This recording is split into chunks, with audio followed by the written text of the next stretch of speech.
Vous êtes humoriste québécois, alors qu'est-ce que vous venez faire à Besançon?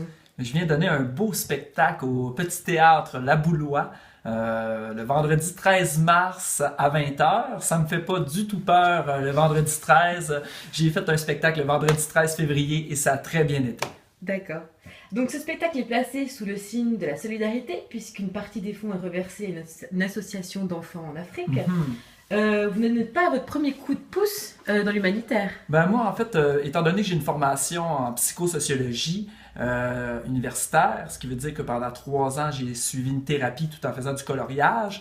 Alors, on m'appelle souvent pour des trucs sociaux, communautaires, humanitaires, et ben, ça me fait très plaisir. D'ailleurs, je suis même déjà été au Rwanda. Alors, moi, les enfants africains, ça me touche, et comme beaucoup de choses me touchent dans le monde. D'accord. Alors, On s'entend hein, sur toucher, là. C'est le cœur, hein? Bon, ok, merci.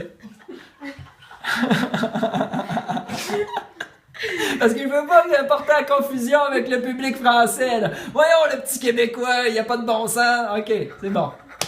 Focus, focus. L'intervieweuse est crampée mais raide. Et là, vous comprenez rien de ce que je dis. Je dis crampé ben raide. Je commence à avoir chaud, hein. Il fait chaud en France, hein. C'est ça, mais on est l'hiver au Québec. OK. Ça continue. Hey, le web, il faut un format court. Ça commence à être long, l'entrevue. Je me demande comment on va faire au montage. ça c'est la question que je me pose. Excellent. Alors, pour continuer, vous êtes qualifié de psychocomique, candide vigilant, bouffon profond. On en a eu une petite démonstration, je crois.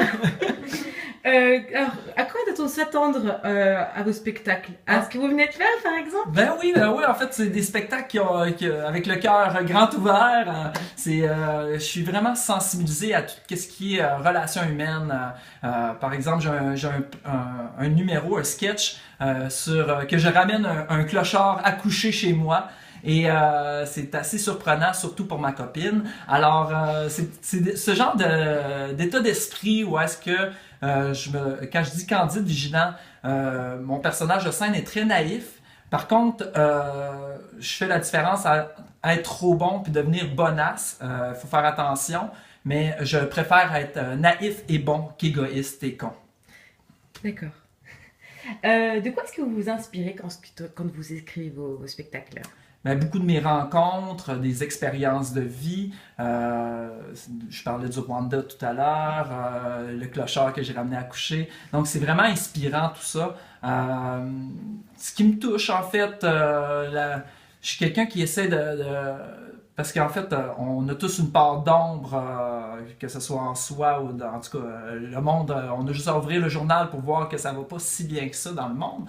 Par contre, j'essaie de mettre l'accent sur le beau. Moi, vraiment, là où est-ce que je suis habilité à faire, c'est de pouvoir justement amener les gens à avoir un grand sourire. Quand ils sortent du spectacle, on dirait qu'on a un petit peu plus d'espoir en l'espèce humaine. En tout cas, du moins, j'essaie de faire en sorte qu'on passe un beau moment pour qu'après coup, ben, on aille un peu le vent dans les ailes pour se dire, ben, on va faire de notre mieux pour contribuer à un monde meilleur. Merci beaucoup. Ça fait plaisir. Alors, mesdemoiselles, qui êtes-vous? Bonjour, donc nous sommes 3 étudiantes de l'IUT-GEA en première année et c'est nous qui sommes chargées d'organiser le spectacle de Serge Gainsbourg demain soir. Comment avez-vous abouti à ce projet? Et bien en fait ce qui s'est passé c'est qu'en début d'année on a eu affaire à choisir des projets tutorés, on a choisi d'organiser un événement en partenariat avec une association pour récolter des fonds. Et finalement l'événement ça a été le spectacle avec Serge Gainsbourg avec qui on a été en contact depuis plusieurs mois maintenant et avec qui on va réaliser un petit partenariat franco-québécois. D'accord. Est-ce que vous pouvez nous parler de l'association Zébulon? Alors, c'est une association byzantine qui récolte des fonds pour les orphelins au Cameroun, pour leur permettre d'étudier. Et donc, elle est dirigée par notre chef du département GEA, Philippe Marco. D'accord, merci.